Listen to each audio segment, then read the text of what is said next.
Andy, I know it's been quite a long time since 1984, but you were Heritage #1 in that game against Rochdale Hornets. Yep. How proud are you of that achievement, and what do you remember from that day? Well, I don't remember an awful lot because I got injured after 10 minutes. So the build-up was quite fragmented because the sponsor went bust. I think people remembered slightly before the kick-off. So that causes a bit of an issue. But the game itself was quite memorable for the fact that it was the first one in Sheffield. We were all very keen, very excited.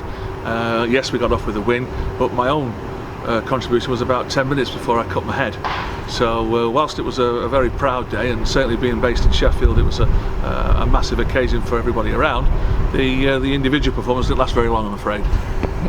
And we've set up a heritage project through the foundation. How important is that for the club as a whole, really, looking back on those days? I think it's fantastic. I think it's really, really important.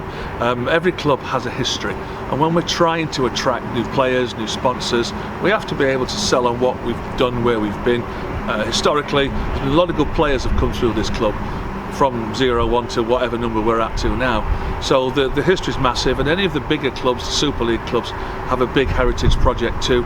Even in Rugby Union they have their heritage project. You see the numbers that people wear, and I just think it's part of the way to go. It's part of the future.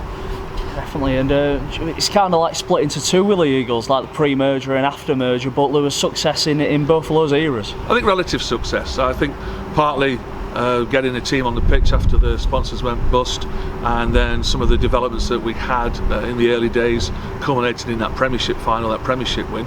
Clearly the build up to Wembley and winning at Wembley, and then post-merger the coming out of the Championship and coming into this where we are now with the back-to-back wins. So there's been, and again obviously Wembley, there've been successes on both, relative successes, and given some of the problems and the troubles that we've had, I think the fact that we are a club, we've got this coming along, and the future looks really, really bright. I think a lot of people can be very proud of the work they've put in on behalf of Sheffield Eagles.